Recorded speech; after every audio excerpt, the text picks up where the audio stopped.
नमस्कार, 9 की 9 खबर में आपका स्वागत। में राहुल ओझा आपके साथ। गया से बड़ी खबर है, जहां जंगल से भारी मात्रा में हथियार और डेटोनेटर बरामद किया गया है। एक राइफल, 100 कारतूस बरामद किया गया है। 13,800 डेटोनेटर बरामद किया गया है। नक्सलियों की बड़ी साजिश नाकाम की गई है। लुटवा थाना क्षेत्र की यह घटना सामने आई है। पंडरा पहाड़ी के जंगल में कार्रवाई की गई है। पुलिस और सुरक्षा बलों ने यह संयुक्त कार्रवाई की है। तो 13,000 के करीब डेटोनेटर बरामद किया गया है। जंगल से भारी मात्रा में हथियार और डेटोनेटर बरामद किया गया है। बता दें कि एक राइफल, 100 कारतूस बरामद किया गया है। साथ ही 13,800 डेटोनेटर बरामद किया गया है। नक्सलियों की बड़ी साजिश को नाकाम सुरक्षा बलों ने किया है। लुटवा थाना क्षेत्र का यह पूरा मामला है। पंडरा पहाड़ी के जंगल में कार्रवाई की गई है। पुलिस और सुरक्षा बलों ने यह कार्रवाई की है।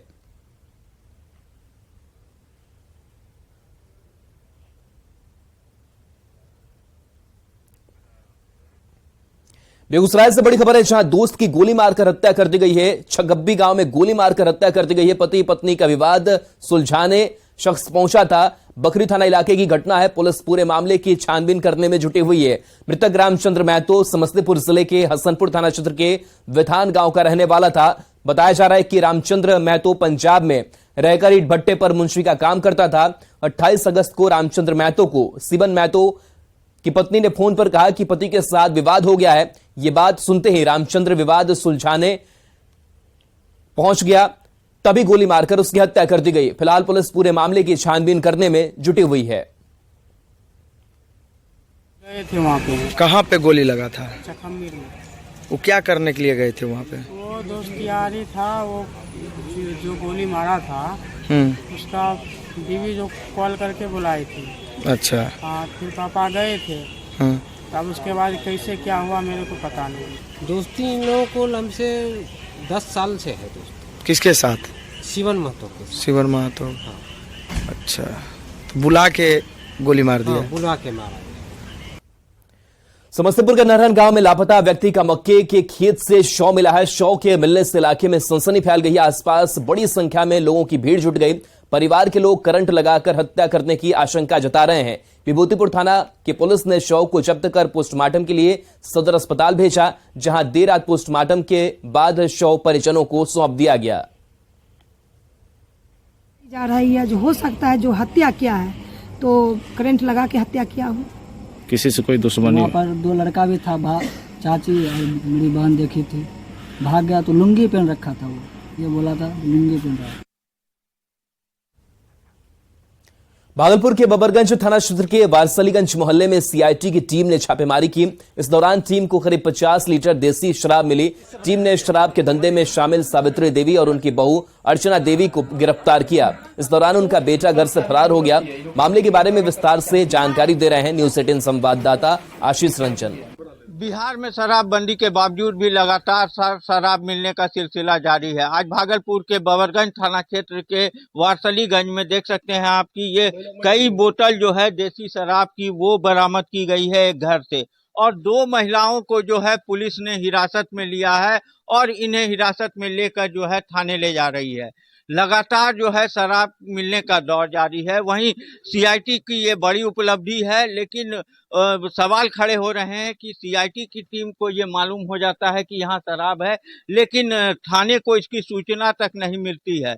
और डीजीपी बिहार का जो आदेश आया था कि जिस थाने में शराब मिलेगी वहाँ के अधिकारियों के खिलाफ कार्रवाई की जाएगी और ऐसे थानेदारों को जो है चिन्हित कर जो है उन पर कोर्ट की थानेदारी छीनी जाएगी। लेकिन लगातार ये दौर जारी है शराब मिलने का, लेकिन जो कार्रवाई है वो कहीं से भी नजर नहीं आ रही है, जिससे कहीं ना कहीं जो है शराब कारोबारियों का मन लगातार बढ़ता है और अक्सर जो है पुलिस पर ऐसे शराब कारोबारी हमला भी करते हैं। अब देखने वाली बात है कि इस मामले में क्या कार्रवाई की जाती है। आशीष रंजन, न्यूज 18 भागलपुर। बिहार में जातीय गणना के खिलाफ केंद्र सरकार ने सुप्रीम कोर्ट में अब नया हलफनामा दायर किया है। नए हलफनामे में केंद्र ने पुराने हलफनामे के उस पैराग्राफ 5 को हटा लिया है, जिसमें कहा गया था कि केंद्र सरकार के अलावा कोई और संस्था जनगणना या जनगणना जैसी कोई प्रक्रिया नहीं करा सकती है। हालांकि इस नए हलफनामे में भी केंद्र सरकार का कहना है कि सेंसस एक्ट 1948 के तहत भी केंद्र सरकार को पूरे जनगणना का अधिकार है, लेकिन इस नए हलफनामे में जनगणना जैसी किसी अन्य प्रक्रिया शब्द को हटा दिया गया है। नया हलफनामा इसलिए भी गौर करने के लायक है कि बिहार सरकार का इस पूरे मामले में यही स्टैंड है कि वो जनगणना नहीं करा रही, वो सिर्फ जाति आधारित गणना यानी कास्ट सर्वे करा रही है।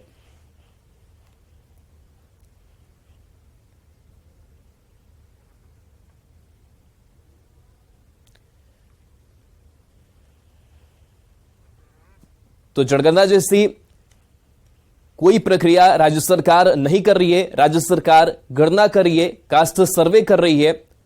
ये राज्य सरकार की तरफ से बात रखी जा रही है, लेकिन अब खबर यह सामने आ रही है कि अब नया हलफनामा जो है वो दाखिल किया गया है, जिसमें केंद्र सरकार का कहना है कि सेंसस एक्ट 1948 के तहत भी केंद्र सरकार को पूरे जनगणना का अधिकार है, लेकिन इस नए हलफनामे में जनगणना जैसी किसी अन्य प्रक्रिया शब्द को हटा दिया गया है।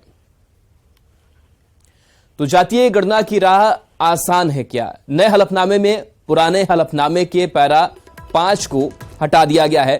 पुराने हलफनामे में अन्य प्रक्रिया टर्म का जिक्र था, नए हलफनामे में अन्य प्रक्रिया टर्म को हटा दिया गया। नए हलफनामे में जनगणना शब्द का ही जिक्र है।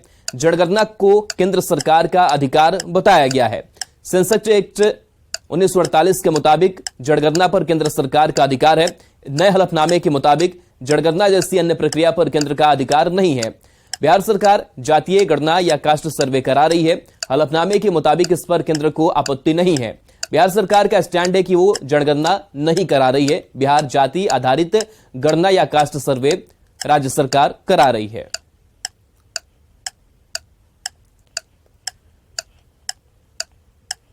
तो बिहार सरकार ने अपना स्टैंड क्लियर किया है। हालांकि अब केंद्र की तरफ से अपनी बात रखी गई है। आम आदमी पार्टी ने INDIA की चिंता बढ़ा दी है। आपने तय किया है कि 2025 के बिहार विधानसभा चुनाव में पार्टी अपने उम्मीदवार उतारेगी। यही नहीं, दिल्ली मॉडल के नाम पर बिहार की जनता से भी वोट मांगेगी। केजरीवाल की पार्टी के ऐलान के बाद बिहार में सियासी हलचल बढ़ गई है।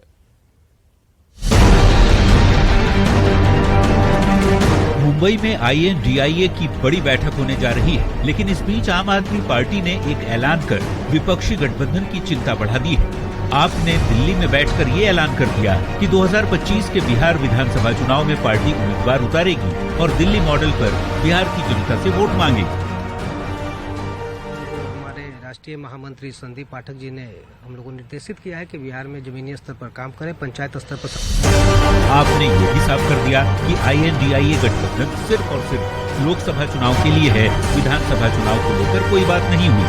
आम आदमी पार्टी के ऐलान के बाद बिहार में महागठबंधन में हलचल देखी जा रही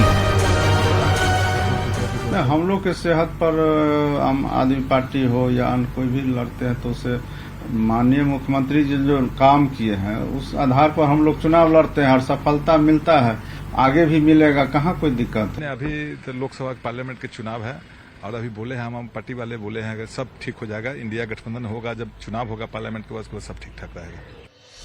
तो बीजेपी ने आम आदमी पार्टी के बिहार विधानसभा चुनाव में कूदने को लेकर पलटवार किया है। पार्टी का मानना है कि बिहार में आपका कोई जनाधार नहीं। देखिए, भारत में तो लोकतंत्र है, सभी दल को उनको संवैधानिक इजाजत है कि कहीं भी चुनाव लड़ सकते हैं, लेकिन आम आदमी पार्टी जैसे दलों के लिए बिहार में कोई राजनीतिक स्पेस है ऐसा मुझे नहीं लगता है। पंजाब में बड़ी जीत के बाद आम आदमी पार्टी राष्ट्रीय पार्टी बन चुकी है। आम आदमी पार्टी लगातार दूसरे राज्य में अपने पैर पसार रही है। इस बीच पार्टी का बिहार विधानसभा चुनाव में उतरने की घोषणा INDIA के लिए अच्छे संकेत नहीं। न्यूज 18 के लिए पटना से आनंद अभिप्राज के। और इस बीच गोपालगंज से बड़ी खबर है, जहां गंडक नदी का जलस्तर घटा है। 24 घंटे में 35 सेंटीमीटर गंडक का जलस्तर घटा है। खतरे के निशान से 30 सेंटीमीटर गंडक बह रही है। बाढ़ का कोई खतरा नहीं बताया जा रहा है। तो गंडक नदी का जलस्तर घटा है। बताया जा रहा है कि 24 घंटे में 35 सेंटीमीटर ये गंडक का जलस्तर घटा है। वहीं खतरे के निशान से 30 सेंटीमीटर ऊपर अभी गंडक बह रही है। बाढ़ का कोई खतरा नहीं है। बेतिया में बारिश रुकने के बाद गंडक नदी सहित पहाड़ी नदियों के जलस्तर में तेजी से गिरावट दर्ज की गई है। वाल्मीकि नगर गंडक बराज से गंडक नदी में 1,29,000 क्यूसेक पानी का डिस्चार्ज हो रहा है। वहीं पहाड़ी नदियों के शांत होने के बाद हालात सामान्य हो गए हैं। डीएम ने सभी इलाकों में हुए नुकसान का आकलन कर सड़कों को दुरुस्त करने का आदेश दिया है। गंडक नदी के जलस्तर का जायजा लिया संवाददाता मुन्ना राज ने। गंडक नदी के जलस्तर में कमी के बाद कई इलाकों में हालात सामान्य हो गए हैं और जिन निचले इलाकों में पानी प्रवेश कर गया था वहां से अब धीरे धीरे गंडक नदी का पानी उतरने लगा है। और इसके साथ ही जो पहाड़ी नदियां पश्चिम चंपारण के गौनाहा और रामनगर प्रखंडों में कई इलाकों में पहुंचकर तबाही मचा रही थी, उन इलाकों में भी हालात सामान्य हो गए हैं। हालांकि जिला प्रशासन ने सभी सीओ से मॉनिटरिंग करने का निर्देश दिया है और जो भी सड़कें कई इलाकों में ध्वस्त हुई है उसको भी सुचारू रूप से मरम्मत करके आवागमन बहाल करने का निर्देश भी डीएम के स्तर से दिया गया है। तो फिलहाल गंडक नदी के जलस्तर में तेजी से गिरावट हुई है और वाल्मीकि नगर गंडक बराज से गंडक नदी में 1,29,000 क्यूसेक पानी का डिस्चार्ज हो रहा है, जो बिल्कुल सामान्य जलस्तर बरसात के दिनों का माना जाता है। ऐसे में फिलहाल गंडक नदी के निचले इलाकों में किसी तरह के बाढ़ के खतरा नहीं है और आप देख रहे हैं तस्वीरों में गंडक नदी का पानी कई इलाकों में जो ऊपर ओवरफ्लो करने लगा था, धीरे धीरे देखिए उसकी स्थिति सामान्य हो गई है और गंडक नदी बिल्कुल अपने धारा में जाकर सिमट रही है। तो स्थानीय कुछ लोग हैं, उनको जानने की कोशिश करते हैं कि पानी का क्या स्थिति है अभी। अभी तो पानी का स्थिति सही है, इसमें कोई दिक्कत नहीं है, बहुत बढ़िया से अभी पानी चल रहा है। ऊपर चढ़ गया था, कितना नीचे उतरा? अभी यहाँ तक पानी आया हुआ था, नीचे उतरा है जी। अभी पानी डाउन हुआ है, अभी यहाँ पे कोई दिक्कत नहीं हो रहा है। कोई दिक्कत नहीं है ना ना। क्या नाम है? अशोक कुमार। तो निश्चित तौर पर जिस तरह से नेपाल के तराई इलाकों में पानी नहीं हो रहा है और बारिश नहीं होने के साथ ही जलस्तर में गिरावट दर्ज की गई है, तो वाल्मीकि नगर गंडक बराज से ताजा अपडेट के मुताबिक लगातार गंडक नदी के जलस्तर में गिरावट जारी है। मुन्ना राज, न्यूज 18, बेतिया। बीजेपी सांसद मनोज तिवारी इन दिनों बिहार झारखंड के दौरे पर हैं। देर रात देवघर से पटना पहुंचे और उसके बाद सुबह सुबह मॉर्निंग वॉक के बाद पटना का फेमस नाश्ता जलेबी कचौड़ी खाने पहुंच गए। हार्डिंग रोड स्थित जलेबी की दुकान पर मनोज तिवारी पहुंचे तो बड़ी संख्या में लोग भी उन्हें देखने पहुंच गए। इस दौरान मनोज तिवारी ने खुद भी जलेबी कचौड़ी खाई और वहां मौजूद लोगों को भी खिलाया। मनोज तिवारी ने 2024 में एक बार फिर से नरेंद्र मोदी के पीएम बनने का दावा किया तो दूसरी ओर बिहार के मुख्यमंत्री नीतीश कुमार पर निशाना भी साधा। मुंबई में होने वाली INDIA की बैठक पर मनोज तिवारी ने कहा कि इस गठबंधन में नीतीश कुमार को कोई स्वीकार करने वाला नहीं है। मनोज तिवारी ने सावन में भगवान शंकर के लिए बने गीत को भी गुनगुनाया। भाजपा सांसद मनोज तिवारी पटना में है और पटना का जो फेमस सुबह सुबह का नाश्ता है जलेबी कचौड़ी, उसका आनंद ले रहे हैं। इको पार्क में मॉर्निंग वॉक किए हैं और उसके बाद जलेबी और कचौड़ी जो काफी प्रसिद्ध है पटना में, उसका आनंद भी ले रहे हैं। मनोज जी बिहार दौरे पर हैं और सुबह सुबह का नाश्ता देखिए, बहुत हमने नाश्ता भी किया और मुझे लगता है कितने लोगों को करवाया, 100 से ऊपर 100 बच्चों को भी नाश्ता करवाया। क्योंकि कहते हैं जब आप खा रहे हो और कोई आ जाए तो जरूर पूछना चाहिए और भगवान इतनी क्षमता दे कि वो मैं भी भूखा ना रहूं साधु न भूखा जाए, साईं इतना दीजिए जामे कुटुंब समाए। सावन का महीना है, आप देवघर बाबा का दर्शन करके आए हैं, कुछ आपने वहां बाबा से कुछ मांगा भी होगा। अपने हित मित्र जो हमारे हमको जो प्रेम करने वाले लोग हैं उनके स्वास्थ्य के अलावे हमको एक ही चीज मांगना है कि नरेंद्र मोदी जी फिर से प्रधानमंत्री बने देश के। हम ये चाहते हैं। नरेंद्र मोदी जिंदाबाद कह रहे हैं कि नरेंद्र मोदी फिर से प्रधानमंत्री बने, लेकिन इसी बिहार से नीतीश कुमार ने विपक्षी एकजुटता की तैयारी भी शुरू कर दी है और मुंबई में बैठक भी होने वाली है। देखिए, उस विपक्षी एकजुटता कभी हो ही नहीं सकती क्योंकि उनका नींव जो है वो जनहित के लिए नहीं है, उनका नींव जो है वो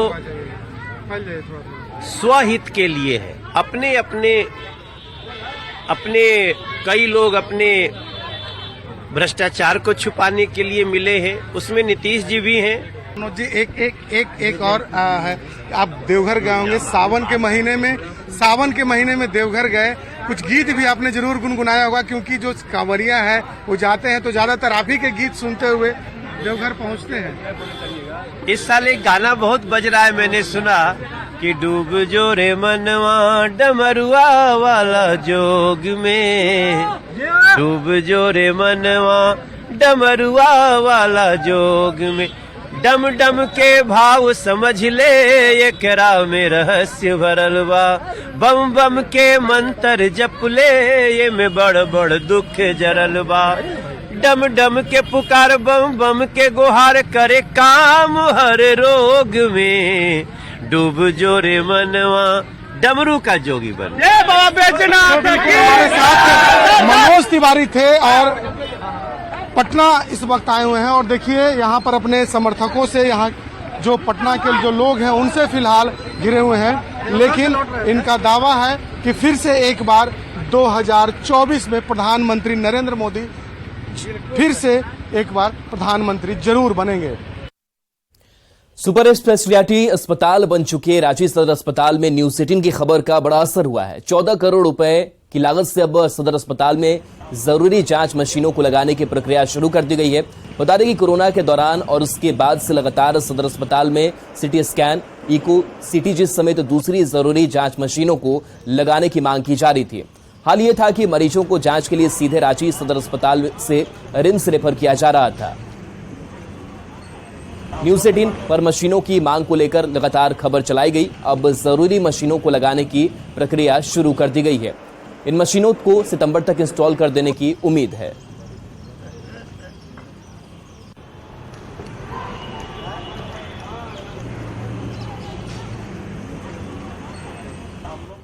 बिहार का किशनगंज शैक्षणिक दृष्टिकोण से प्रदेश ही नहीं देश में भी काफी पिछड़ा माना इलाका माना जाता है।